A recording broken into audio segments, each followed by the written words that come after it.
The first thing I heard wasn't the music. It was my father's laugh. Sharp, wet, ugly. She came for the wedding? She should have stayed in the trash. His voice cut through the chatter like a blade. I froze halfway between the entrance and the reception hall. 7 hours on the road, no sleep, a dress I'd saved for months to buy. And in front of me, the seat with my name card was gone, replaced with reserved. My spot erased. My mother leaned toward him, her lips barely moving. Maybe she'll eat with the caterers. They both smirked. I didn't move, didn't give them the show they wanted.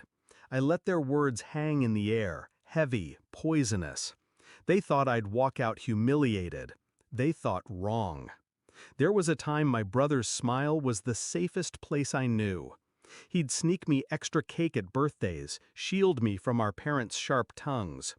We'd whisper plans about the future under blankets, swearing we'd always be a team. Then, slowly, the distance grew. It started when he got engaged. Calls unanswered, messages left on read, family dinners where my chair would be missing. When I asked him about it, he'd mumble excuses, avoiding my eyes. The real break came last Christmas. I'd driven home with gifts in the back seat. He didn't even open the door.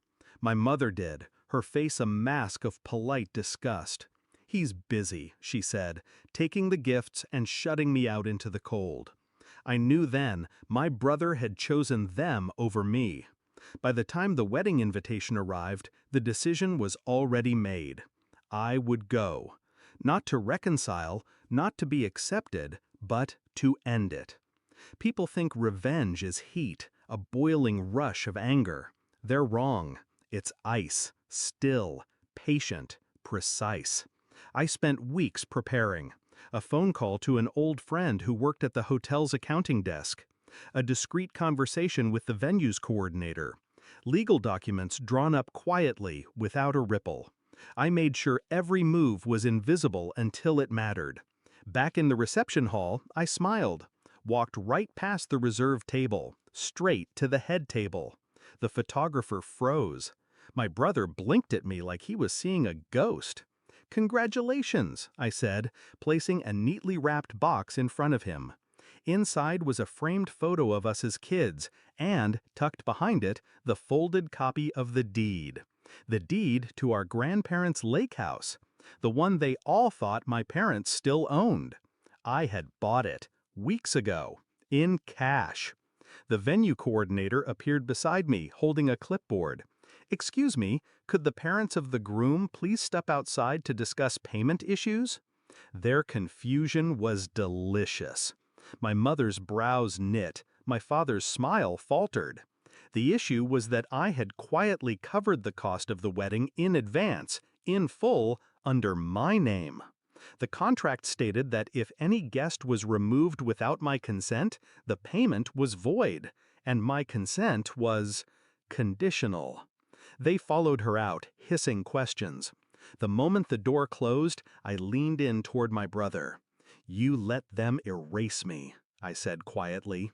"Now I'm erasing them." His hands trembled. "What are you talking about?" "They won't be back. I've had security briefed. Tonight, they'll watch the wedding from the parking lot." He looked toward the doors. I almost felt sorry for him. Almost. When my parents returned, 2 security guards flanked them. The coordinator explained, cheerfully, that due to contract terms, they were now uninvited. My mother's voice cracked into shrill disbelief. My father tried to shove past. Both were escorted outside. I didn't watch them leave. I didn't need to. The weight I'd carried for years lifted with every step they took away from me. Dinner was served. My seat, at the head table, stayed empty for a while, just to let the absence speak. I mingled, laughed with distant cousins, made polite toasts. Every guest knew what had happened, though no one said it aloud. By the time I finally sat down, my brother was still staring at the empty space where our parents should have been. "You could have told me," he murmured. "I could have," I said, "but you wouldn't have listened." At the end of the night, I slipped away. I didn't wait for cake, didn't linger for photos. I had already made my mark. The lake house keys rested in my pocket. I'd decided I'd never step foot inside it. Some places are better as ghosts. As I walked to my car, the cold air hit my lungs like a cleansing fire. I realized I wasn't angry anymore. I wasn't hurt. I was free. They had tried to make me feel small. Instead, I had made them disappear. And the best part? They never saw it coming.